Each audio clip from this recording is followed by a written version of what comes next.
রাহমাতুল লিল আলামিন নবী রাহমাতুল লিল কুরআনে প্রমাণ আশিক বিনে কে বুঝিবে আমার দয়ার নবীর শান আশিক বিনে কে বুঝিবে নবী আমার মদিনারে বলবো আমার আল্লাহ ভালোবেসে নামটি দিলেন মুহাম্মদ রাসূল আল্লাহু আকবার ওই নবীকে ভুল বুঝিলে থাকবে না ঈমান আশিক বিনে কে বুঝিবে আমার দয়ার নবীর শান রাহমাতুল লিল আলামিন নবী রাহমাতুল লিল কুরআনে প্রমাণ আশিক বিনে কে বুঝিবে আমার দয়ার নবীর শান উম্মত বিনে কে বুঝিবে আমার দয়ার নবীর শান এসো কোরআনের ছায়া তলে সমবেত হই এসো আল্লাহ রাসূলের অনুগত হই আল্লামা সাঈদী বলেছিলেন বিড়ালের মতো 500 বছর বেঁচে থাকার কোনো লাভ নাই সিংহের মতো এক ঘন্টা বাঁচতে চাই ঠিক না বেঠে সেই জন্য মুসলমান আজ আমরা 16টা বছর আল্লামা সাঈদী থেকে নিয়ে এই দেশের আলেমরা কারাভোগ করলেন একটা কারণে কারণ বাংলাদেশের মানুষ তারা বিড়ালের মতো হয়ে গিয়েছিল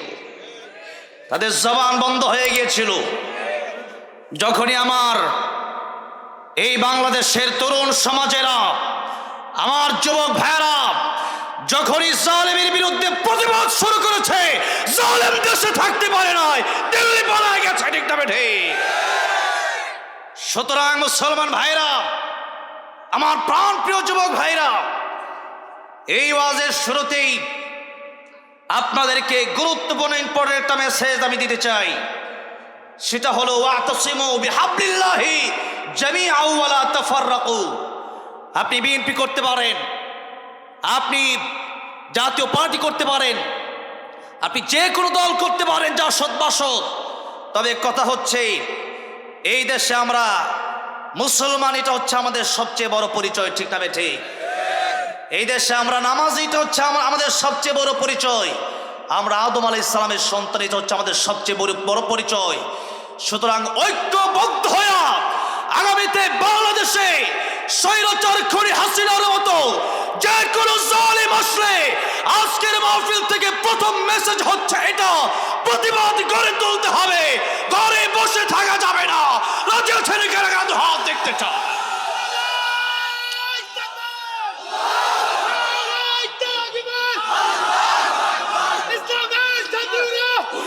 আমার ভাইরা আমার মুরব্বী বাবাজিরা এইগুলো কথা আমাদেরকে বলতে হবে এই কথা যদি আমরা না বলি এই দেশ খুনিদের দেশ হয়ে যাবে চোর ডাকাতে ভরে যাবে সুদখোরে ঘুষখোরে দেশ ভরে যাবে এই দেশ একসময় এমন হয়ে যাবে যে মানুষ মসজিদে যেতে পারবে না কোরআন পড়তে পারবে না উপরে এই জন্য মুসলমান আমাদের প্রতিবাদী হতে হবে কোনো জায়গায় চুপ থাকা যাবে না আমি এক মাহফিলে গেলাম আমার আগে এক সাবেক মন্ত্রী নাম হলো লতিফ সিদ্দিকী টাঙ্গাইল আপনারা অনেকেই দেখেছেন বুকে থাপ্পড় দিয়া বলছে আমার কোনো গুনাহ নাই নাউজুবিল্লাহ বলে আমার নবী দিনে তওবা করলেন 100 বার কতবার তওবা করতেন 100 বার নবী তওবা করতেন নবীর কোনো গুনাহ আছে নবীর কোনো গুনাহ নাই আর এই লতিফ সিদ্দিকী এই নাস্তিক বলছে যে আমার কোনো গুনাহ নাই আমি স্টেজ থেকে নেমে চলে গেলাম এরপরে আবার স্টেজে আমাকে আনা হলো আমি স্টেজে ওঠার আগে বললাম এই কুখ্যাত বাংলাদেশের স্বৈরাচারদের দোসর যারা এই দোসরদেরকে স্টেজ কোরআনের স্টেজগুলোতে জায়গা দেওয়া হবে না এই স্টেজগুলোতে কোরআনের কথা হবে। কোন স্বৈরাচারের বাচ্চা, কোন জালেমের বাচ্চা স্টেজে আসতে পারবে না। কোন নাস্তিক বেঈমানের জন্য কোরআনের স্টেজগুলো আমরা ছেড়ে দেব না। আমি বললাম আমি নাস্তিক স্টেজে থাকলে আমি যাব না, হয়তো সে যাবে নয়তো আমি যাব। বলা হলো ঠিক আছে, আমরা তাকে যেভাবে সরায় দিচ্ছি। সরায় দেওয়া হলো। আমি সাথে সাথে সেখানে গিয়ে বললাম, স্টেজের ভিতরে আলেমেরা আছেন, হাফেজে কোরআনরা আছেন, মাদ্রাসার মাহফিল মাদ্রাসার মুহতামিম সাহেব আছেন, আমার সাথে সেখানে ঢাকা থেকে আরো মুফাসসিররা গিয়েছিল। আমি বললাম আপনারা কেন চুপ করে বসে রইলেন? যখনই বলেছে আল্লাহর বিরুদ্ধে, সে বলল, সে হজ নিয়ে কটূক্তি করলো যে হজ নাকি একটা খেলা। নাউজুবিল্লাহ বলেন। বলল মাদ্রাসা ব্যাংকের ছাতার মতো হচ্ছে, বাংলাদেশে নাকি মাদ্রাসা হওয়ার কারণে ক্ষতি হয়েছে। নাউজুবিল্লাহ বলেন। আমি বললাম আপনাদের জুতাগুলো কোথায় ছিল? আপনাদের জুতাগুলো কোথায় ছিল? স্টেজে ওঠে যখনই আল্লাহর বিরুদ্ধে কোরআনের বিরুদ্ধে কেউ কথা বলবে, আগে মার হবে, পরে প্রতিবাদ হবে। ঠিক না বেঠিক? কিসের কথা? কথা যদি বলে কোরআনের বিরুদ্ধে, তখন চুপ করে বসে থাকলে হবে না, প্রতিবাদ করতে শিখিয়েছেন আল্লাহ রাসূল সাল্লাল্লাহু আলাইহি ওয়াসাল্লাম। এই জন্য আমাদের কোনো ভয় নাই, আমাদের কোনো চিন্তা নাই, কারণ আমাদের বন্ধুকে আমরা সবচেয়ে বেশি ভালোবাসি। কাকে? আমরা আল্লাহকে ভালোবাসি। আল্লাহ আমাদের বন্ধু। আল্লাহ রাব্বুল আলামিন বলেছেন, মুমিন যদি হও, ইমানদার যদি হও, তোমাদের কোনো ভয়, তোমাদের কোনো চিন্তা নাই। আল্লাহ রাব্বুল আলামিন বললেন, ওয়ালা তাহিনু ওয়ালা তাহজানু ওয়া আনতুমুল আ'লাউনা ইন কুনতুম মুমিনিন। ইমানদার যদি হতে পারো, মুমিন যদি হতে পারো, আমি আল্লাহ ঘোষণা দিয়ে দিলাম, তোমাদের কোনো ভয় নাই, তোমাদের কোনো চিন্তা নাই। কারণ আমাদের ইমানের পাওয়ারটা হলো সবচেয়ে বেশি। আমার ভাই আমার আগে আব্দুল্লাহ ইবনে হুযাফা রাদিয়াল্লাহু আনহুর কথা শোনাচ্ছিলেন। 7 দিন পর্যন্ত জেলে আটকায় রাখা হলো। এরপরে শুকরের গোশত আর মদ দেওয়া হলো তার সামনে। আব্দুল্লাহ ইবনে হুযাফা বললেন, ও ডাক্তার, এই মদ আর শুকরের গোশত সরাবি নাকি আমি লাঠি দিয়া সরাই দেব? আল্লাহু আকবার। ডাক্তার রোম সম্রাটকে গিয়ে বলল, এত পাওয়ার তো কম না, দেখা যায় 7 দিন ধরে খায় না, এরপরও কথা বলে সিংহের মতো। রোম সম্রাট বলল, তুই জানিস না মুসলমান যারা কথা বলে এরা গায়ের জোরে কথা বলে না, বরং তারা ইমানের জোরে কথা বলে। ঠিক না বেঠিক? আমাদেরকে জিজ্ঞেস করে এত পাওয়ার আসে কোন জায়গা থেকে, কত ক্ষমতা, কত টাকা? আমরা বলি পাওয়ার আমাদের কিচ্ছু না, আমাদের পাওয়ার আমাদের আল্লাহ। আমাদের পাওয়ারের নাম কি? জোরে বলেন, পাওয়ারের নাম কি? আল্লাহ যার সাথে যার কোনো চিন্তা আছে? তার কোনো ভয় আছে? ইব্রাহিম আলাইহিস সালামকে আগুনের কুণ্ডলিতে যখন নমরুদ ফেলে দেবে, জিবরাইল আমিন এসে বললেন, পয়গম্বর ইব্রাহিম খলিলুল্লাহ, আগুনের ভিতরে আপনাকে ফেলে দেওয়া হচ্ছে, আমাকে বলেন আমি আগুন থেকে আপনাকে বাঁচায় দেই। পয়গম্বর ইব্রাহিম বললেন, তুমি কেন আমার আগুন থেকে বাঁচাবা? আমার আল্লাহ কি অন্ধ? আমার আল্লাহ রব্বুল আলামিন কি চোখে দেখে না? আর আমার আল্লাহ রব্বুল আলামিন চোখে যদি দেখে থাকেন, আমি ইব্রাহিম আগুনের ভিতরে জ্বলার কারণে আল্লাহ রব্বুল আলামিন যদি খুশি হয়ে যায়, তাহলে আমি ইব্রাহিম ওই আল্লাহর খুশির জন্য একবার দুইবার নয়, আমি ইব্রাহিম 1000 বার আল্লাহর খুশির জন্য আগুনের ভিতরে জ্বলতে রাজি আছি। যে ইব্রাহিম আলাইহিস সালাম, তিনি চাইলে বলতে পারতেন জিবরাইল আমিনের কাছে যে আমাকে আগুন থেকে বাঁচায়। তিনি বললেন, আমার আল্লাহ যদি খুশি হয়ে যায়, আমি আগুনে পুড়তেও রাজি আছি। আল্লাহ বললেন, ইয়া নারু কুনি বারদাও ওয়া সালামান আলা ইব্রাহিম। ও আগুন, আমার ইব্রাহিমের জন্য তুমি আরামদায়ক হয়ে যাও। ইব্রাহিম আলাইহিস সালাম 40টা দিন সে আগুনের ভিতরে ছিলেন। মৃত্যুর আগে তাম পৃথিবীর মানুষকে জানায় গেলেন, ও পৃথিবীর মানুষের স্বরূপ, আমি ইব্রাহিম খলিলুল্লাহ আগুনের ভিতরে 40 বলে দিচ্ছিলাম পৃথিবীতে যত জায়গায় আমি ইব্রাহিম গিয়েছি এই আগুনের মতো সুন্দর শান্তির জায়গা আমি ইব্রাহিম খলিলুল্লাহ পৃথিবীর আর কোথাও পাই নাই।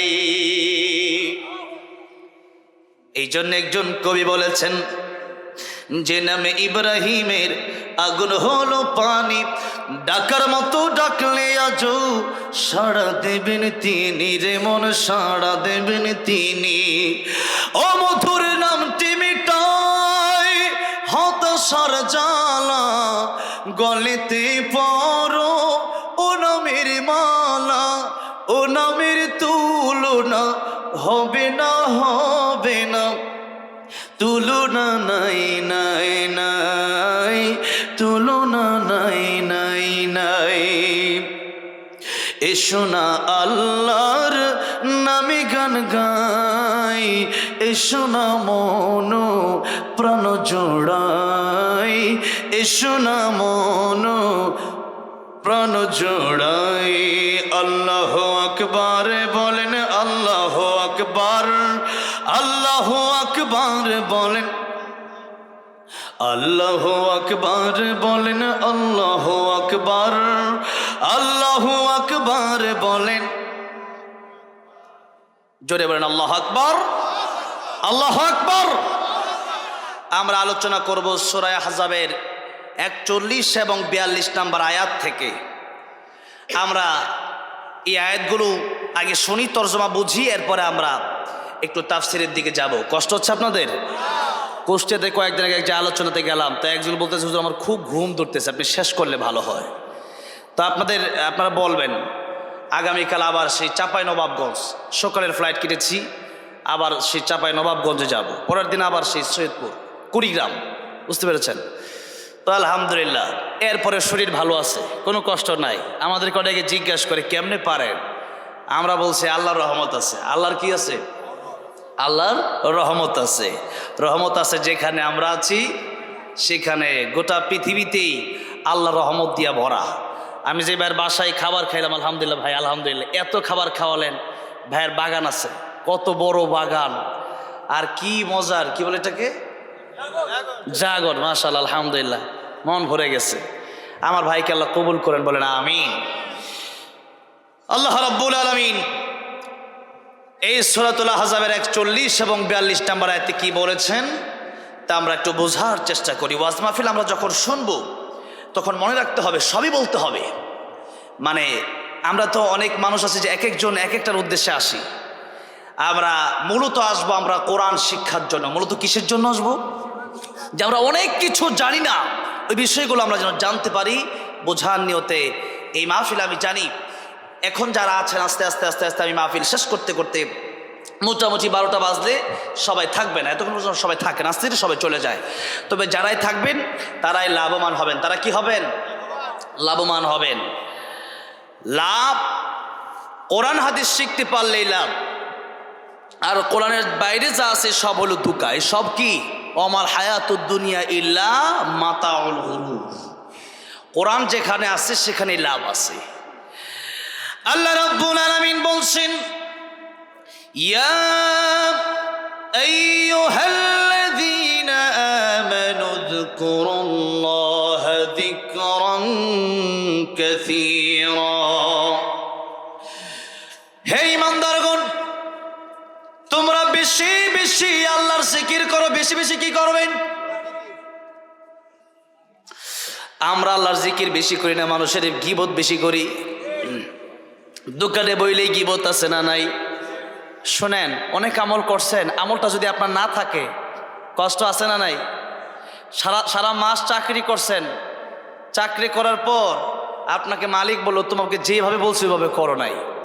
যেমন আপনাকে এই একটা জায়গার মালিক, 10 কাঠা জায়গার মালিক একটা কাজ দিল, আপনি এই জায়গায় কাজ না করে অন্য জায়গায় করলেন, মালিক আপনাকে টাকা দিবে? দিবে না। আরো সহজভাবে বলি, এখানে তো আলহামদুলিল্লাহ, আচ্ছা এখানে যেটা আমি মনে হয় মাছের কথা বলি, এই যশোর হয়ে তো আসলাম, যশোরের কাছাকাছি, এইদিকে খেজুরের রস তো আছে নাকি বলেন? খেজুরের অভাব নাই আলহামদুলিল্লাহ। এই বছর এখনো খাওয়া হয়নি, এই আফসোসটা রয়ে গেল। রবিউল ভাইকে বললেন খাওয়াইতে আমাকে, এই খেজুরের রস খেয়ে যেতে হবে। এই যে খেজুরের রস, এটা আল্লাহর একটা নিয়ামত। খেজুর হয়, গাছে ফলও খাওয়া যায়, গাছের রসও খাওয়া যায়। আলহামদুলিল্লাহ বলেন। এই যে খেজুরের রস একটা কলসি দেয় না, কি বলেন এটাকে? হ্যাঁ, হাড়ি। হাড়ি তো হাড়ি যে দেন, এই হাড়ির নিচে মনে করেন নিচে দিয়ে যদি ভাঙ্গা থাকে তাহলে কি রস জমা হবে? সারা রাত আপনি একটা হাড়ি টাঙায় রাখলেন, খেজুর গাছের সাথে লটকায় রাখলেন, টাঙায় রাখলেন। এখন ওই হাড়ির তলা নাই, হাড়ির কি নাই? তলা নাই। এখন হাড়ির যদি তলা না থাকে সারা রাত রস পড়বে ঠিকই, কিন্তু হাড়িতে পড়বে না, সব মাটিতে চলে যাবে। আমরা অনেক আমল করি, নামাজ পড়ি, রোজা রাখি, হজ করি, যাকাত দেই, দান করি, সদকা করি, এত কাজ, কিন্তু আমাদের কিছু কাজের কারণে আমাদের আমলগুলো থাকে না। এর মধ্যে একটা হচ্ছে মানুষের বিরুদ্ধে গীবত করা। এক একজন আরেকজনের বিরুদ্ধে গীবত করে, এই একটা দোষ। আপনারা যারা চলে যাবেন, যে 10 মিনিট পরে চলে যাবেন, এই একটা আলোচনা যদি বাড়িতে নিয়ে যেতে পারেন তাও আমার আফসোস নাই। আমি এই একটা আলোচনা আপনারা নিয়ে যান বাড়িতে, একটা আলোচনা, আজকের মাহফিল সার্থক হয়ে যাবে ইনশাআল্লাহ। একটা আলোচনা বাড়িতে নিয়ে যান। বলছিলাম আজকে চা স্টলে, বিভিন্ন আড্ডায়, মাঝে মধ্যে মসজিদের ভিতরেও, আস্তাগফিরুল্লাহ, মসজিদের ভিতরেও মাঝে মধ্যে অমুক লোকটা বেশ একটা সুবিধার না, বাটপার, এরকম কথাবার্তা হয় কি হয় না? এই সমস্ত কাজের কারণে নবীজি বলেছেন নারীরা 2টা কারণে, এই যে গীবতের প্রসঙ্গ মনে রাখবেন যে এখানে নারীদের কাছে যাচ্ছি, আমি আসার আগে আমাকে এক ভাই বলল, হুজুর এত মহিলা হয়েছে, একটু মহিলাদের সম্পর্কে কিছু বললেন। তো বলার দরকার আছে না নাই? আছে। মহিলারা 2টা কারণে বেশি জাহান্নামে যাবে। কয়টা কারণে? 2টা কারণে। একটা হচ্ছে স্বামীকে কষ্ট দেওয়ার কারণে, স্বামীর অবাধ্য হওয়ার কারণে।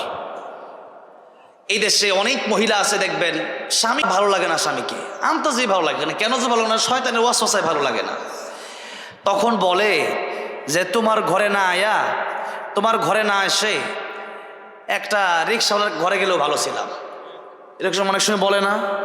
বলে। এরকম কথা বলা নিষেধ। স্বামীর যে অবস্থা, একজনের ইনকাম আছে 50,000 টাকা আর আরেকজনের ইনকাম আছে 10,000 টাকা, 2জন মানুষ কি সমান হবে? 2জনে কি একরকম শাড়ি কিনে দিতে পারবে? 2জনে কি একরকম সোনার আংটি কিনে দিতে পারবে? পারবে না।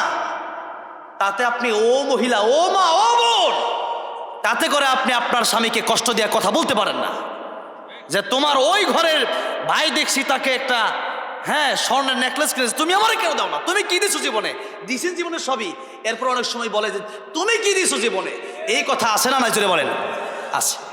দিছেন জীবনে সবই, ওই 10 বছর পরে গিয়ে একটা আবদার পুরো করতে পারেন নাই, এখন বলে তুমি আমার জীবনে কি দিছো। কি আমার মহিলা মায়ের এমন একটু রাগ করতেছে নাকি বলেন?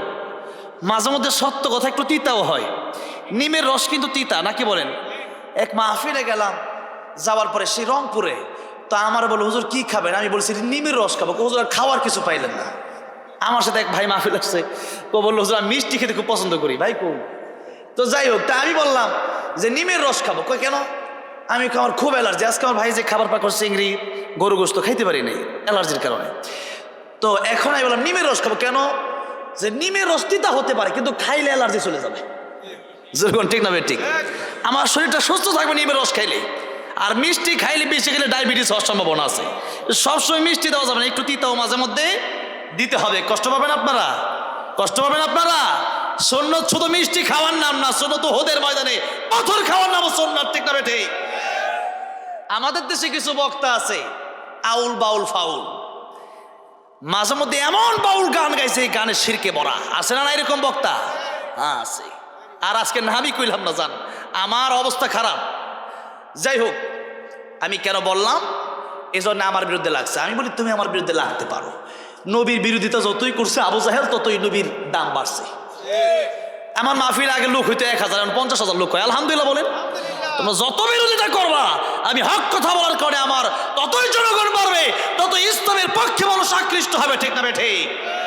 আবু জাহেল বলেছিল যে মুহাম্মদের কাছে যাবা না। মুহাম্মদ মন্ত্র পড়ে, যেই মাত্র গেছে, গিয়ে দেখে মুহাম্মদ সাল্লাল্লাহু আলাইহি সাল্লাম মন্ত্র তো পড়ে না, কোরআন তেলাওয়াত করে। আর কোরআন তেলাওয়াতে দেখবেন প্রত্যেকটা আয়াতে আয়াতে মিল আছে না নাই? والشمس وضحاها والقمر إذا تلاها والنهار إذا جلاها الرحمن علم القرآن خلق الإنسان علمه البيان এরকম কুল হুয়াল্লাহু আহাদ আল্লাহুস সামাদ লাম ইয়ালিদ ওয়া লাম ইউলাদ ওয়া লাম ইয়াকুল লাহু কুফুয়ান আহাদ এরকম মিল কুল আউযু বিরাব্বিন নাস মালিকিন নাস ইলাহিন নাস মিন শাররিল ওয়াসওয়াসিল খান্নাস আল্লাযী ইউওয়াসওয়িসু ফি সুদুরিন নাস মিনাল জিন্নাতি ওয়ান নাস। মিল আছে না নাই? প্রত্যেকটা আয়াতের শেষে সন্দেহ সন্দেহ মিল। বললি ইয়া রাসূলুল্লাহ, ওরা বলছিল যে আপনি পাগল আর মন্ত্র পড়েন। আমরা চিন্তা করলাম একটু পাগল দেখে আসি। কি দেখে আসি? পাগল দেখে আসি। কিন্তু পাগল দেখতে গিয়ে দেখি এর মতো ওনার মতো ভালো মানুষ পৃথিবীতে আর হয় না। ওয়া ইন্নাকা লাআলা খুলুকিন আযীম। ইয়া রাসূলুল্লাহ, ইয়া হাবিবাল্লাহ, আপনার বিরুদ্ধে আবু জাহেল ঘোষণা দিয়েছে আপনি পাগল হয়ে গেছেন, জাদু করেন, মন্ত্র পড়েন। কিন্তু আমরা এসে যা শুনলাম এটা পৃথিবীর মানুষ কোনোদিন পড়তে পারে না। পৃথিবীর মানুষ ছন্দ কবিতা বানাতে পারে, কিন্তু এমন আজীব আজীব তথ্য, এমন বিজ্ঞানময় কথা পৃথিবীর মানুষ বলতে পারে না। যা শুনেছি, যা দেখেছি, আমাদের বিশ্বাস করতে আর বাকি নাই। ইয়া রাসূলুল্লাহ, আপনি যে রাহমাতুল লিল আলামিন নবী, আপনি আমাদেরকে পড়ে দেন লা ইলাহা ইল্লাল্লাহু মুহাম্মাদুর রাসূলুল্লাহ সাল্লাল্লাহু আলাইহি সাল্লাম। কালিমা পড়ে পড়ে মানুষ মুসলমান হয়ে গেছে। এই ছেলে টার্গেট লাইট মারে, ওটা দেখেন তো, টার্গেট লাইট রাখো, দেখো না কি মজা করতেছে ও বসে বসে। হাজার হাজার মানুষ তাফসীর যে ও আমাকে টার্গেট রাখছে, বুঝে না আর কি। ঠিক আছে, ওর কাছে টার্গেট লাইটটা নিয়ে পকেটে রেখে দেন, পরে খেলো, তুমি যাও, আপাতত বন্ধ রাখো। হ্যাঁ, ছোট মানুষ, সমস্যা নাই, একটু মারস আর কি, মজা তো করে, আমরাও কত মজা করছি, কোনো ব্যাপার না। আমাদের দেশে জানেন কি একটা সমস্যা কি জানেন? ছোট বাচ্চাদেরকে না মসজিদে নিয়ে যেতে চায় না। ওই আরেকজন বলে, ওরে মসজিদে নিয়ে আসছো কেন? নিষেধ। রাসূলুল্লাহ সাল্লাল্লাহু আলাইহি সাল্লামের সাথে মসজিদে বাচ্চারা এসে আনন্দ করতেন, মজা করতেন। সুবহানাল্লাহ বলেন। মক্কা মদিনাতে এবার আমি বড় হজে যাচ্ছি, উমরা আল্লাহ অনেকবার করাইছে। তো উমরাতে গেছি যখন, তখন মদিনাতে গিয়ে দেখলাম এত ছোট বাচ্চা, যারা হাজী সাহেবরা গেছেন, দেখি কারা কারা গেছেন। আলহামদুলিল্লাহ, আমার সাথে তো হাজী সাহেব বসা, ও পিছনে বসা, স্টেজে সবাই দেখা যায়, যেরকম মারহাবা। আলহামদুলিল্লাহ, সবাই যাওয়ার তৌফিক দিয়ে বলেন আমিন। পৃথিবীর সবচেয়ে শ্রেষ্ঠ জায়গা, একবার যাবেন জীবন পরিবর্তন হয়ে যাওয়ার সম্ভাবনা আছে। এই জন্য সেখানে বাচ্চারা আছে না, মক্কা মদিনার ভিতরে খেলতেছে, দৌড়াচ্ছে। এত করে লাভটা কি? লাভটা একটু দেখেন। আমাদের পরিবারে প্রায় সবাই আলেম, যার কারণে আমার দাদা ছোটবেলা যখন 5-6 বছর বয়স ছিল, তখনই বাড়িতে ফজরের সময় আমরা ঘুমাতে পারতাম না। আজান হয়ে গেছে মানে কেউ ঘুমাতে পারবে না, দরজায় বাড়ি, লাঠি দিয়ে বাড়ি, এখন নামাজে চলে যাও। আর এই নামাজের নির্দেশ দেওয়া হয়েছে, নামাজ যখন 7 বছর তখনই নামাজে পাঠিয়ে দিবেন। 10 বছর হয়ে গেছে নামাজ পড়ে না, আপনি বলবেন তোর আমার বাড়িতে খাবার নাই। কারণ তখন রাসূল সাল্লাল্লাহু আলাইহি ওয়াসাল্লাম বলেছেন ওকে পিটাও নামাজ না পড়লে, কারণ সে আল্লাহরে চিনে না। ও বাপ্পা কেমনে চিনবে? যে আল্লাহর চিনে সে বাপ্পা চিনে না, যে আল্লাহকে চিনে সে বাপ্পা চিনবে। ওয়াকাদা রাব্বুকা আল্লা তা'বুদু ইল্লা ইয়্যাহু ওয়া বিল ওয়ালিদাইনি ইহসানা। আপনি সন্তানকে নামাজি বানান, এই সন্তান আপনারা চিনবে, আপনার কষ্ট দিবে না। যে সন্তান নামাজি, এই সন্তানটা ঘরে রহমত নিয়ে আসে। আর যেই সন্তানটা ইয়াবাখুর হয়ে যায়, মাদক নেশায় জড়িত হয়ে যায়, সেই ঘরটা জাহান্নামের আগুনে হয়ে যায়। সন্তানকে ছোট থেকে নামাজি বানা। ইন্নাস সালাতা তানহা আনিল ফাহশাই ওয়াল মুনকার। নামাজি বানা। নামাজি যদি না বানান, এরপরে সন্তান ছোটবেলা খেলবে, আদর করবে। ছোটবেলায় আমি অনেককে দেখেছি বিভিন্ন নাটক সিনেমা মোবাইলে দিয়ে ধরে রেখেছে। আপনি আল্লামা সাঈদীর তাফসীর দিয়ে ধরে রাখেন, এই সন্তানটা আল্লামা সাঈদীর উত্তরসূরি হবে। আমি আজকে আলোচনা কিভাবে করছি, এই আলোচনা আমি করছি, আমার এই আলোচনা আমি প্রথম ভূমিকা দেব আল্লামা সাঈদীকে। কাকে দেব? আল্লামা সাঈদী রাহমাতুল্লাহ আলাইহিকে দেব। কারণ জন্মের পরেই যখন কিছুটা বুঝি, তখনই আল্লামা সাঈদীর রেকর্ড আমি শুনতাম আমার বাপের, আমার চাচাদের মোবাইলে, অডিওতে। তখনই কারি আব্দুল বাসিত রহমতুল্লাহ তেলাওয়াত শুনতাম। এই ঝিনাইদার কৃতি সন্তান আইনুদ্দিন আল আজাদ রহমতুল্লাহ আলী চলে গেছেন, আল্লাহ জান্নাতের উচ্চ মাকাম দান করেন, বলেন আমিন। তাদের ইসলামের সঙ্গীত আমি শুনতাম তখনই, যার কারণে এই ভূমিকাগুলো এখন আমার মধ্যে পাওয়া যাচ্ছে। এখন আল্লাহ আমাকে তাফসির করার সুযোগগুলো দিয়েছেন। আর আপনার সন্তানকে আপনি নায়ক আর গায়কদের ভিডিও দেখাবেন, সে চিন্তা করবে আমি কিভাবে নায়ক গায়ক হব। অথচ নায়ক গায়ক যারা হয়েছে ওরা কবরে গেলেও ওদের গুনাহ হতেই থাকে। নাউজুবিল্লাহ বলেন। এই জন্য সন্তানদেরকে মসজিদে নিয়ে যাবেন। ও একটু দুষ্টামি করলে করুক, এটা সমস্যা নেই, ওটা কোনো সমস্যা নেই। আপনার নামাজে এমন মন যে ও দুষ্টামি করতেছে, আপনার ওইদিকে মন চলে যায়, আপনি কেমন নামাজি? আপনি তো নামাজ পড়বেন, আপনার সামনে কি হবে না হবে, পৃথিবী কিয়ামত হয়ে যেতে পারে, কিন্তু আপনি চিন্তা করবেন আমার সম্পর্ক এখন আমার আল্লাহর সাথে চলতেছে, কি হবে না হবে জানি না। এই জন্য নামাজ এই ব্যাপারটা আপনি ছোট থেকে বাচ্চাদেরকে শিখাবেন, ছোট থেকে বাচ্চাদেরকে নামাজে নিয়ে যাবেন। আপনি যাবেন আপনার সাথে 5 ওয়াক্ত নামাজ আপনার সন্তানটাকে নিয়ে যাবেন। আর ওকে যদি না নিয়ে যান, ও আস্তে আস্তে বড় হবে কিন্তু নামাজ শিখবে না। আমরা নামাজ শিখেছি কোন জায়গায়? মাদ্রাসায় গিয়ে নামাজ শিখি নাই। আগে নামাজ শিখেছি পরিবার থেকে, ফ্যামিলি থেকে আগে নামাজ শিখেছি। আগে সর্বদা আমার দাদা আমাকে নামাজ শিখিয়েছেন। এই জন্য নামাজ আপনার সন্তানকে আপনি শিখাবেন। আপনি কিভাবে নামাজ পড়তেছেন আপনার সন্তানটাও পড়বে, আল্লাহ খুশি হয়ে যাবে, আল্লাহ সন্তানটাকে রুলি বানায় দিবে। সুবহানাল্লাহ। নিয়ে যাবেন তো মসজিদে, কোনো রাগারাগি করা যাবে না। মসজিদে হাসান হুসাইন রাদিয়াল্লাহু আনহুমা, হুসাইন রাদিয়াল্লাহু কত মজা করতেন। একদিন করে না তুমি বড় না আমি বড়, যেরকম সুবহানাল্লাহ। নবী বলেন হুসাইন আমি তো বড়, আমি তো রহমাতুল্লিল আলামিন। তো হুসাইন বললেন না না, তোমার থেকে একটা দিকে কয়েক গুণে আমি বড়, কয়েকটা দিক দিয়ে আমি হুসাইন বড়। তখন কথা হচ্ছে এগুলো প্রশ্ন যেগুলো এগুলো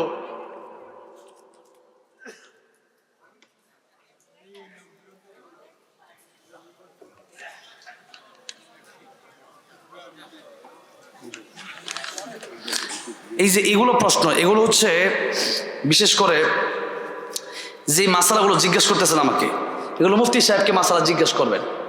এরপরেও এগুলো আমি বলতে পারি, কিন্তু বললে যে বিষয়গুলো জিজ্ঞেস করেছে ইমাম এবং মুয়াজ্জিনের কিছু বিষয় নিয়ে এখানে কথা বলা হয়েছে, এই বিষয়গুলো আপনারা আলেমদেরকে নিয়ে, যারা হক্কানি আলেম তাদেরকে নিয়ে বসে এটা ফয়সালা করবেন। কারণ মাসালা বা ফতোয়া এটা বলে দিলেই হয় না। এটা হচ্ছে তাফসির মাহফিল আর এটা হচ্ছে ফতোয়া মাসালা, এটা ভিন্ন ব্যাপার। তবে কথা হচ্ছে এগুলো আমি যখন বলতে চাই তবে একটা ফেতনা হতে পারে, এই জন্য আমি এই কথাগুলো বলছি না। যাই হোক, এগুলো ইনশাল্লাহ আপনার ব্যক্তিগত মাসালা হলে আপনি এটা আলাদা জেনে নেবেন আমার কাছ থেকে, অথবা এলাকার যে কোনো বিষয় নিয়ে এলাকার যারা আলেম আছেন, বড় আলেম, তাদের কাছ থেকে আপনারা জেনে নেবেন। হুট করে প্রশ্ন, আর এগুলো প্রশ্ন দিলেও শেষে দিতে হয়, একবারে মাহফিলের শেষে, যখন মাহফিল শেষ হয়ে যাবে, যখন মাহফিল একেবারে শেষ, এখন কোনো কাজ নাই, তখন এখন একটা তাফসীর ঢুকছে, আপনি এখন ভাত খাচ্ছি গরু গোস্ত, এর মাঝখানে আপনি যদি আমাকে যেন বড়ই খান, তাহলে কিন্তু হবে না। আগে ভাত মাছ গোস্ত সব খেয়ে এরপরে আপনার দই দেয়, মিষ্টি দেয়, এরপরে ডাউ বিভিন্ন খাবার, এরপরে ফল টল, এরপরে পানি, এরপরে শেষ। এটা একটা সিস্টেম আছে, সিস্টেম মেনটেন না করতে পারলে ওয়াজ মাহফিলের সৌন্দর্য নষ্ট হয়ে যাবে। আর যাই হোক, এবার আসেন যেই কথা বলছিলাম, আলোচনার ইমেজ নষ্ট হয়ে গেছে, অল্প সময়ের ভিতরে আমি কথা শেষ করে দেব। 11টা বাজে। হ্যাঁ, বাইরে থেকে এরকম স্লিপ, হ্যাঁ হ্যাঁ, এগুলো আগে আপনারা দেখবেন। ও যে কি লেখছে, ও লেখাই তো বোঝা যায় না, লেখা বগার ঠ্যাং লেখা। এখন এখানে জিজ্ঞাসা যদি 3টায় আজান দিলে হবে কিনা, মুয়াজ্জিন যদি প্রতিশোধ নেয় তাহলে মুয়াজ্জিনের আজান হবে কিনা, নামাজ হবে কিনা, এগুলো জিজ্ঞাসা করছে। মুয়াজ্জিন প্রতিশোধ নেয় কেন? মুয়াজ্জিন প্রতিশোধ নিতে পারে, এটার আখলাকের ব্যাপার আছে। যেমন মুয়াজ্জিন নামাজের সময় হলে পরে আজান দিবে। কখন আজান দিবে? নামাজের সময় হলে আজান দিবে। এখন এশার টাইম মনে করেন হবে 6:30, আমি কি 5টায় এশার আজান দেবো নাকি? তখন তো মাগরিবের আজান হবে, আর এশার আজান এশারের সময় হবে। এটা হচ্ছে, আমি বলে দিচ্ছি। এরপরে দিছে যে মুয়াজ্জিন যদি প্রতিশোধবোধক হয়, যদি এরকম হয় যে মধ্যে প্রতিশোধ নেয়, হ্যাঁ, এখন আপনি আমাকে একটা থাপ্পড় দিচ্ছেন, আপনাকে একটা থাপ্পড় আমার দেওয়ার ইসলামে অনুমতি আছে। এর মানে আমার আজান হবে না, বিষয়টা এরকম না, অবশ্যই আমার আজান হয়ে যাবে। তার মানে আপনি আমাকে একটা থাপ্পড় দিচ্ছেন, আপনাকে বিনিময়ে 5টা ঘুষি দিতে পারি না, এটা ইসলামে নাই। তার মানে মুয়াজ্জিনের আজান হবে কি হবে না এরকম না, মুয়াজ্জিনের আজান হবে, মুয়াজ্জিনের পিছনে নামাজ পড়লে নামাজও হয়ে যাবে, কোনো সমস্যা নাই। ওইটা ব্যক্তিগত ব্যাপার তার সাথে। যাই হোক, এবার আসেন, এগুলো দুইটা প্রশ্ন করছে আর কি। এগুলো এমন একটা প্রশ্ন যেগুলো দিলে হুট করে বয়ানের মাঝখানে বয়ানের ইমেজ চলে যাবে। একটা লাইনে আমি আসি, আমার তো একটা কথা বলতে বলতে আমি তো এখানে কোন আলোচনা করব, আমি এগুলো কিতাব থেকে পড়ে এরপরে তো আসছি নাকি। এখন আমি যদি একটা উত্তর দিকে একটু পরে আরেকটা আসবে, দেখেন না আপনি ওয়াজ আসে কতগুলা গজলের শিল্পী আছে, যেরকম ঠিক না ভাই? ঠিক, আগের মতো ওয়াজ আর নাই, এখন আর ওয়াজ আসবেও না, ইমেজ নষ্ট হয়ে গেলে আর ওয়াজ হয় না। কথাটা বুঝতে পারছেন? আমি অন্যরকম মানুষ। যাই হোক, একটু এগুলো খুব একটু বুঝতে হবে এগুলো মাহফিল। তো যাই হোক, এতগুলো হাজার হাজার মানুষ কোরআনের তাফসির হচ্ছে, এর মাঝখানে কোন মুয়াজ্জিন কি করছে না কি ইমাম সাহেব কি করছে এটা ঢুকাই দিচ্ছে, তাহলে আমি কি করবো? ওরা কি করবো? ওটা ব্যক্তিগত বিষয়, ব্যক্তি পর্যায়ে থাকবে, এটা হাজার হাজার জনসম্মুখে এই মাসলা আপনি জিজ্ঞেস করতে পারেন না। যাই হোক, ঠিক আছে, আল্লাহ সমস্ত ফিতনা থেকে হেফাজত করেন, বলেন আমিন। কোন জায়গায় যে ঢুকলাম, আপনাদের কিছু আলোচনা মনে আছে? হ্যাঁ, হুসাইন রাদিয়াল্লাহু আনহু জিজ্ঞাসা করলেন, ইয়া রাসূলুল্লাহ। আর অনেকগুলো প্রসঙ্গ সেখানে আছে, নারীদের বিষয় আছে, গীবত আছে, নারীরা দুই কারণে জাহান্নামে যাবে, এই বিষয়গুলো আছে, আমি সবগুলোই মনে আছে। তারপর আপনাদেরকে আরেকবার জিজ্ঞাসা করলাম। হুসাইন রাদিয়াল্লাহু আনহু বলেন, না না, তুমি বলো না আমি বড়। নবী কয়, আমি তো বড়। হুসাইন রাদিয়াল্লাহু আনহু বলেন, না না, আমি তোমার থেকে বড় কয়েকটা দিক দিয়ে, বলেন সুবহানাল্লাহ। নবী কয়, হুসাইন তাহলে কেমনে সম্ভব, তুমি কেমনে বড় হইলা? হুসাইন জিজ্ঞাসা করল, ইয়া রাসূলুল্লাহ, ইয়া হাবিবাল্লাহ, বলো তো তোমার মায়ের নাম কি? বলে আমেনা। তোমার মাকে কি আল্লাহ জান্নাতের টিকিট দুনিয়াতে দিছে? না। আমার মা ফাতিমাতু সাইয়্যিদাতু নিসাই আহলিল জান্নাহ। সুবহানাল্লাহ। আমার মা তো সেই মা যার ব্যাপারে নবীজি সাল্লাল্লাহু আলাইহি সাল্লাম বলেছেন যে ফাতেমা জান্নাতের সর্দারনি হবে। আমার মতো পৃথিবীর সমস্ত মহিলাদের সর্দারনি আমার মা সেই মা। তোমার মতো পৃথিবীর সমস্ত মহিলাদের সর্দারনি হবে না জান্নাতে।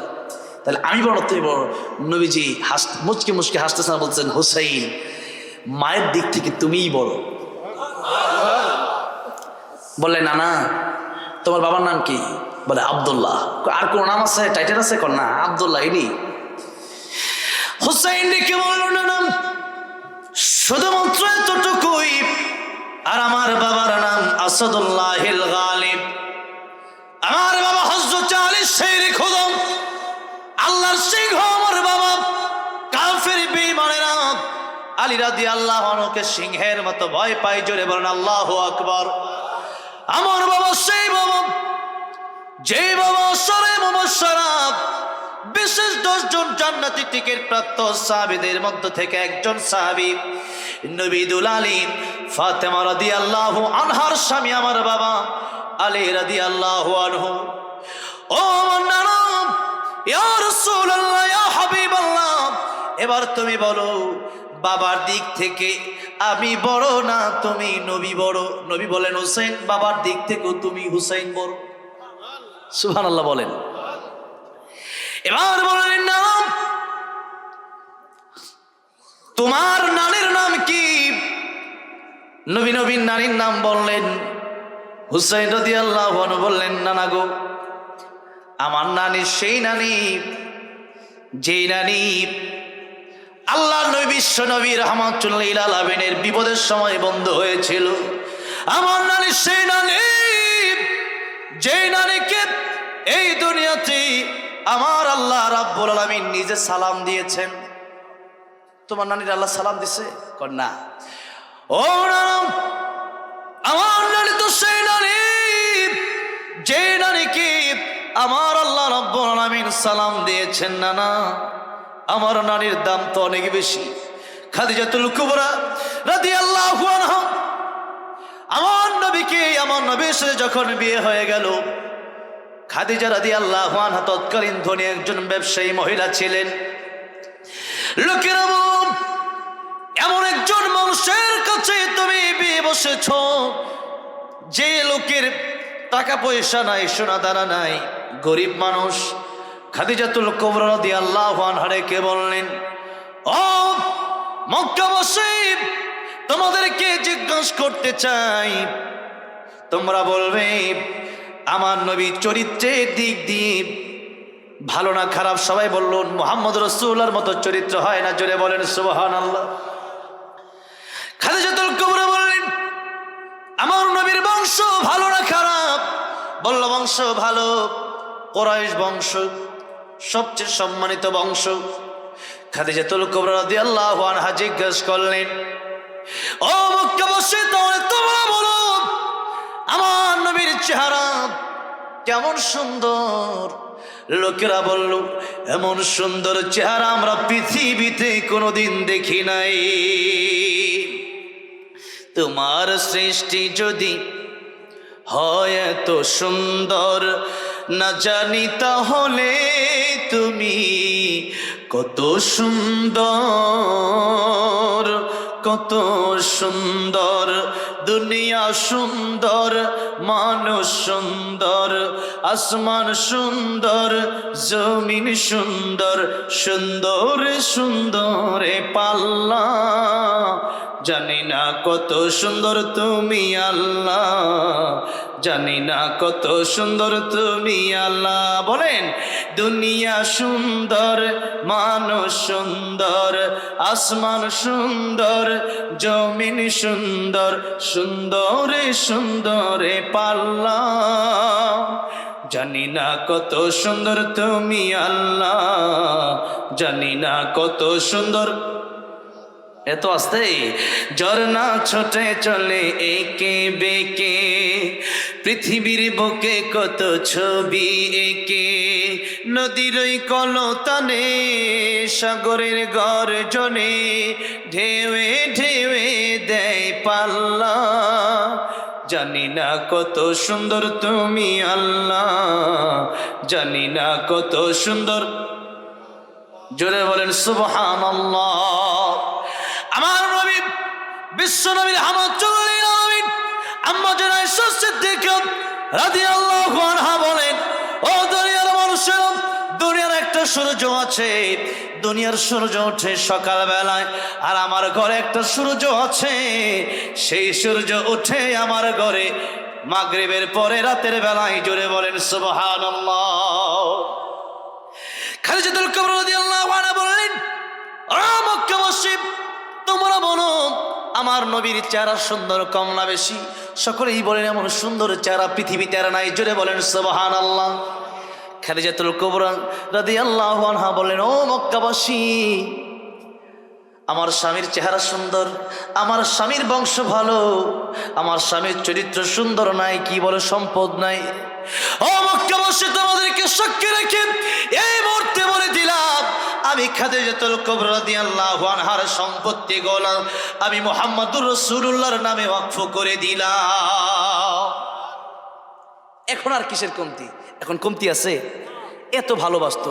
এখন খাদিজাতুল কুবরা রাদিয়াল্লাহু আনহা মৃত্যুর আগে দেখেন, যাকে আল্লাহ সালাম দিছে ওনাকে, সে খাদিজাতুল কুবরা রাদিয়াল্লাহু আনহাকে আল্লাহ ভালোবাসেন কম না বেশি? আল্লাহ ভালোবাসে, জন্য তো সালাম দিছেন আল্লাহ। আমি তো গারে হারাই গিয়েছি, যেখানে কোরআন নাজিল হয়েছে সেখানে গিয়ে আমি আল্লাহকে একবার উঠার ইচ্ছা ছিল না প্রথম, যে এত উপরে উঠবো কেমন, কিভাবে। সেখানে যাওয়ার পরে একটা মসজিদ ছিল, মসজিদে বেলাল, তো সেখানে যে শায়েখ, তারা আমাকে বলেন আজান দেওয়ার জন্য, আলহামদুলিল্লাহ বলে।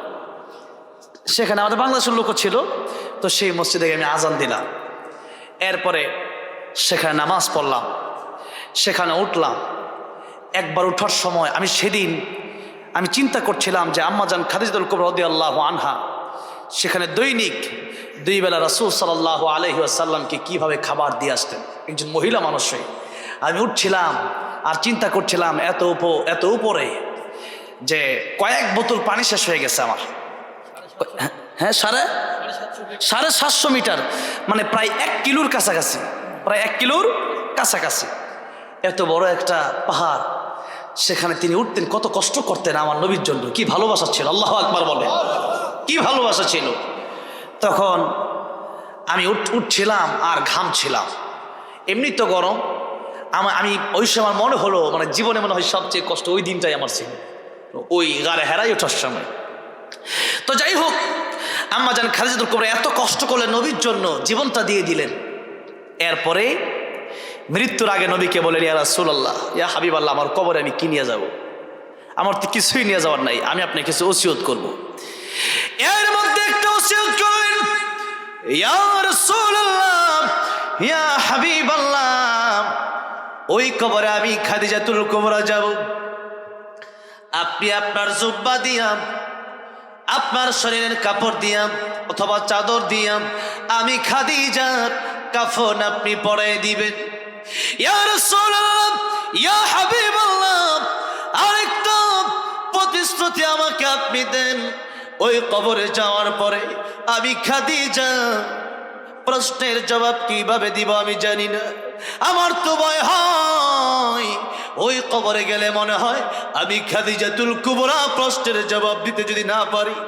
ইয়া রাসূলুল্লাহ, ইয়া হাবিবাল্লাহ, আপনি আমাকে একটা কথা দিবেন, আমাকে দাফন করে দেওয়ার পরে সবাই চলে আসলেও আমার কবরের পাশ থেকে আপনি আসবেন না। ঠিকই দেখা গেল যখন খাদিজাতুল কুবরা রাদিয়াল্লাহু আনহার মৃত্যু হয়ে গেল, নবীজি তাকে দাফন করলো। দাফন করে দেওয়ার পরে সবাই চলে আসতেছে, কিন্তু নবীজি আসে না। আমার আল্লাহ রাব্বুল আলামিন জিবরাইল আমিনকে ডাক দিয়ে বললেন, জিবরাইল, আমার নবীর কাছে তুমি যাও, আমার নবীর কাছে গিয়ে বলবো খাদিজাতুল কুবরা রাদিয়াল্লাহু আনহার প্রশ্নের জবাব আমার নবীর দিতে হবে না, বরং খাদিজাতুল কুবরার প্রশ্নের জবাব আমি আল্লাহ রাব্বুল আলামিন নিজেই দিয়ে দিব। তাহলে খাদিজা রাদিয়াল্লাহু আনহা দেখেন দাম কত বেশি। আল্লাহ সালাম দেয়, আল্লাহ তার প্রশ্নের জবাব দিয়ে দেয়। হুসাইনকে বললেন, আমার নানি তো সেই নারী যে নারীকে আমার আল্লাহ রাব্বুল আলামিন সালাম দেয়।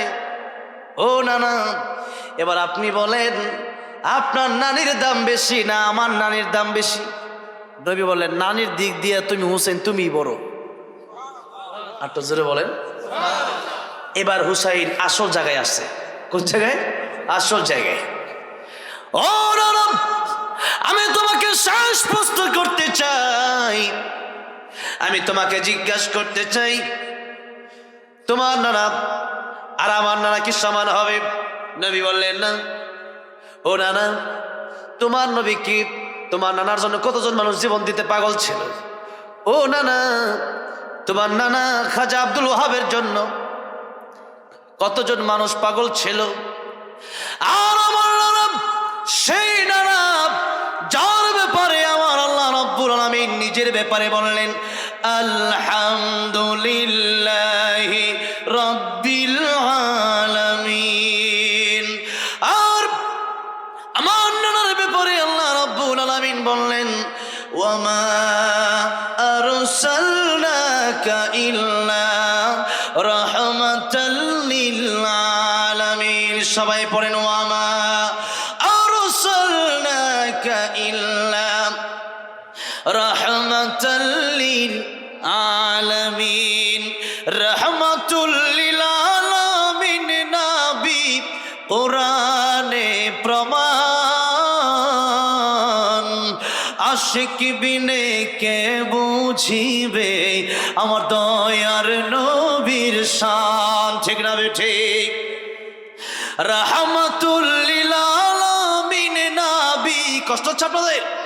একটু মেহেরবানি করে মাঝে মধ্যে আল্লাহর নবীর প্রেমে একটু গজল রাতের আসর যদি গাইতে হয় একসাথে গাইতে পারবেন না? আমার কষ্ট একটু কম হবে, একটু সহযোগিতা করতে রাজি আছেন তো ইনশাআল্লাহ? বলেন না একটু। রাহমাতুল লিল আলামিন নবী, রাহমাতুল লিল কোরআনে প্রমাণ, আশিক বিনে কে বুঝিবে আমার দয়ার নবীর শান। আশিক বিনে কে বুঝিবে নবী আমার মদিনারে বলবো, আমার আল্লাহ ভালোবেসে নামটি দিলেন মুহাম্মদ রাসূল। আল্লাহু আকবার। ওই নবীকে ভুল বুঝিলে থাকবে না ঈমান, আশিক বিনে কে বুঝিবে আমার দয়ার নবীর শান। রাহমাতুল লিল আলামিন নবী রাহমাতুল লিল কুরআনে প্রমাণ। আশিক বিনে কে বুঝিবে আমার দয়ার নবীর শান। উম্মত বিনে কে বুঝিবে আমার দয়ার নবীর শান। জুড়ে বলেন মারহাবা। আমার ভাইরা, আমার মুরব্বি হুজুর হুসাইন ডেকে বলল, ইয়া রাসূলুল্লাহ, ইয়া হাবিবাল্লাহ, তোমার নানা খাজা আব্দুল ওয়াহাবকে কয়জনে চিনে, কয়জন তার নাম জানে? আর আমার নবী রাহমাতুল লিল আলামিন আমার নানা, যার জন্য তোমার পৃথিবী পাগল, যার জন্য আমার আল্লাহ নিজে পাগল, তিনি রাহমাতুল লিল আলামিন। ও নানা, বলো তো তোমার নানার দাম বেশি না আমি হুসাইনের নানার দাম বেশি? আমার নবী ডাক দেয়, কই হুসাইন রে, তোর নানার দামই বেশি। চিৎকার মেরে পড়েন সুবহানাল্লাহ। এবার হুসাইন ডেকে বলল, ইয়া রাসূলুল্লাহ, ইয়া হাবিবাল্লাহ, মায়ের দিক থেকে আমি হুসাইন বড়, বাপের দিক থেকে আমি হুসাইন বড়, নানার দিক থেকে আমি হুসাইন বড়, নানির দিক থেকে আমি হুসাইন বড়। তাহলে এই যে চারটা দিক দিয়ে আমি হুসাইন তো বড়। নবী আমার হুসাইন রাদিয়াল্লাহু আনহু ছোট মানুষ, ডাক দিয়ে বল, হুসাইন এত বুদ্ধি তোর মাথায় কে দিল রে? আল্লাহু আকবার। তাহলে দেখেন, আমার নবী ছোট বাচ্চাদেরকে পরম স্নেহ করতেন। কি করতেন? স্নেহ করতেন। আর আমরা শুধু আমাদের কিছু মাদ্রাসা খালি হুজুরা খালি মারে, এত মায়ের মারে, এরপরে ওই ছেলে মাদ্রাসা, এরপরে না ওকে আমি স্কুলেই পড়বো। যেমন ঠিক না ঠিক? অসংখ্য ছেলে আছে আমার মাদ্রাসায় আমি এক মাদ্রাসার ভাইস প্রিন্সিপাল, যেখানে আর রাহেন মাদ্রাসার, সেখানে 2000 ছাত্র। আর আমি আমার যে মাদ্রাসা গাজীপুরে, সেখানে প্রায় 100-এর উপরে ছাত্র। তো এই যে মাদ্রাসাগুলোতে আমরা মারি না, টোটালি নিষেধ। আমার নবী তো বলেছেন, মাল্লাম ইয়ারহাম সগীরানা, ছোটদেরকে স্নেহ করো, বড়দেরকে শ্রদ্ধা করো। এটা যদি আমি না শিখি, আমার আমার আমার যে ছাত্র হয়, আমি যদি তার জনমের মতো গরুর মতো পিটাই, ও শিখবেটা কি? আমি ওকে স্নেহ করলাম না, ও কি আমাকে শ্রদ্ধা করা শিখবে? হ্যাঁ, এটা লিমিট থাকা দরকার। আমার দেশে এমন মারামারি কিছু হুজুর আছে, জনমের রাগ দেখাইতে পারে না, বাড়িতে গিয়ে ওই সব রাগ আছে ছাত্রের সাথে দেখায়। এগুলোর পক্ষে আমি না, এগুলোর পক্ষে আমি না। এগুলো নিয়ে আমি জানি কারো গায়ে চুলকানি থাকতে পারে, এগুলো মিডিয়াতে ছাড়বে তো। আমি তো ওয়াজ আর 50,000 লোকের সামনে করি না। আমি ওয়াজ করি, আমি জানি এদেশের 20 কোটি মানুষ আমার ওয়াজ শুনতে পারে। তবে কার কি হবে না হবে আমি জানি না, যেটা সত্যইটাই আমি বলবো। মাল্লাম ইয়ারহাম সগীরানা হাদিস আছে না, যে আমার উম্মত সে আমার উম্মত হবে না যে ছোটকে স্নেহ করবে না। আমি ওই যে টার্গেট লাইট মারছিল ছেলেটা, আমি তার জন্য এতক্ষণ ওয়াজ করলাম। ও কই আসে না এখানে? আসো, হাত হতো টার্গেট লাইট মারছিল, ও গেছে এই ডরে, ওর লাগে এত ওয়াজ করলাম। ওই ছোট ছেলের কথা বলতে গিয়ে বুঝেছিলাম যে আমাদের ভিতরে ছোট মানুষ থেকে কাদামাটির মতো। কিসের মতো? কাদামাটির মতো।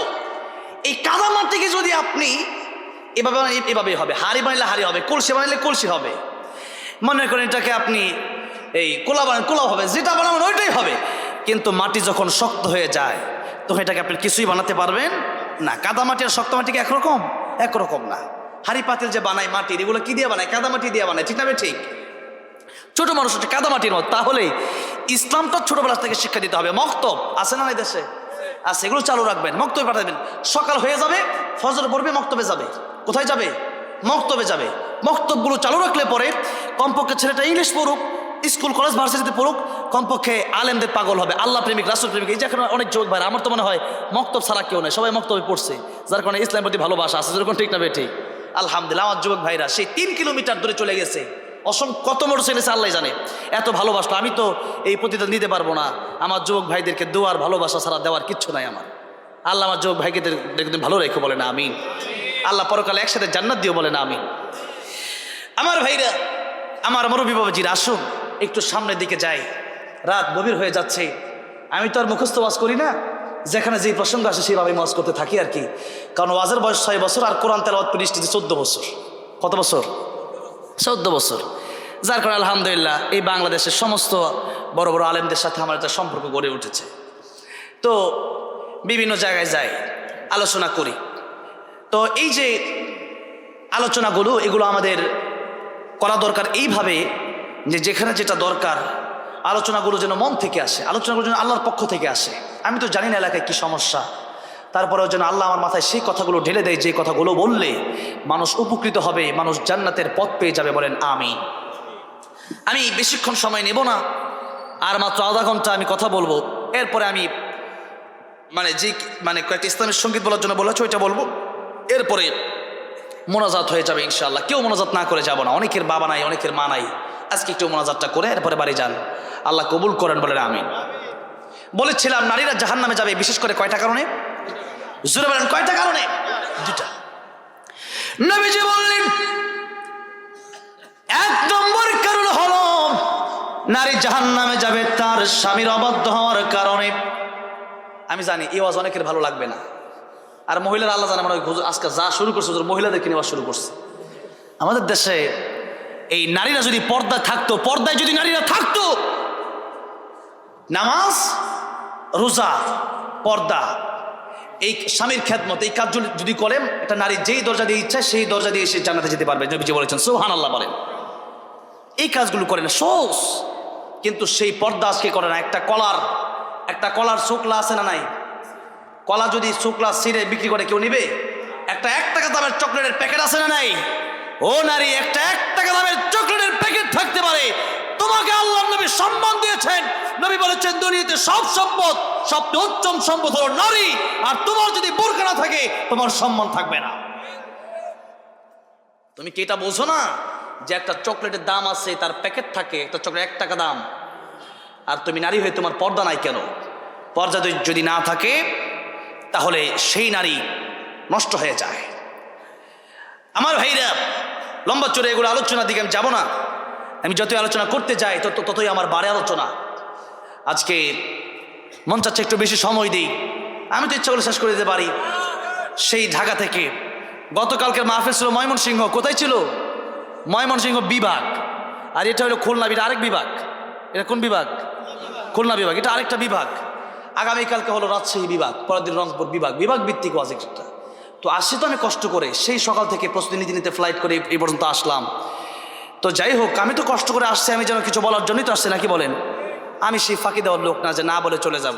আমি বলবো, আমি জানি একজন মানুষ উঠবে, তবে আমি চাই যে কথাগুলো বললে মানুষের উপকার হবে। আমি জানি কোন ওয়াজ করলে মানুষ থাকবে বেশি, এটা আমি জানি। কোন ওয়াজ করলে মানুষ বেশি থাকবে আমি জানি না, জানা আছে আমার। তারপরে আমি মানুষ বেশি থাকবে সেটা আমি চাই না। আমি চাই কিছু কথা যেন মানুষ আমল করে, একজন আমল করলে সেটাই আমাদের মাহফিল সার্থক হয়ে যাবে। বলে ইনশা আল্লাহ।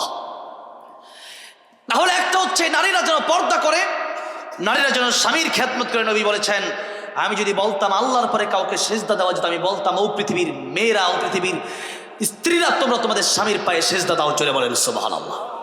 কিন্তু দেওয়া যাবে না কেন? আল্লাহ রাব্বুল আলামিন বলছেন সূরা লুকমান, وَإِذْ قَالَ لُقْمَانُ لِابْنِهِ وَهُوَ يَعِظُهُ يَا بُنَيَّ لَا تُشْرِكْ بِاللَّهِ إِنَّ الشِّرْكَ لَظُلْمٌ عَظِيمٌ।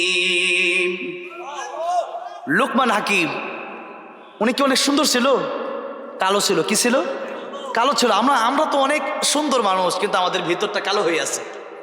আমরা মানুষ যত সুন্দর, চেয়ে বেশি আমাদের ভেতরটা কালো। আর হযরতে বেলাল ছিলেন কালো, কিন্তু ভেতরটা বড় ভালো, ভেতরটা বড় ভালো। লোকমান হাকিম কালো ছিলেন, কিন্তু তার নামে আল্লাহ বলেন কোরআন শরীফের 21 নম্বর পারা 10 নম্বর পৃষ্ঠা একটা সূরা নাজিল করে দিলেন, সূরা লোকমান। জোরে বলেন সুবহানাল্লাহ। আল্লাহর ওলি ছিলেন তিনি। সেই লোকমান হাকিম তিনি বলছেন, ও আমার সন্তান, লা তুশরিক বিল্লাহ ইন্নাশ শিরকা লাযুলমুন আযীম। শিরিক করবা না। এই দুনিয়ার সবচেয়ে বড় গুনার নাম হলো শিরিক। সবচেয়ে বড় গুনার নাম কি?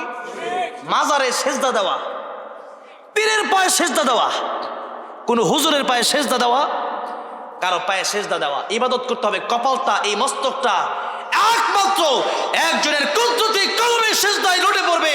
তিনি কে? জোরে বলেন তিনি কে? আল্লাহ রাব্বুল আলামিন ছাড়া আর কারো পায়ে সেজদা দেওয়া যাবে? আর কারো কাছে মাথা নত করা যাবে না।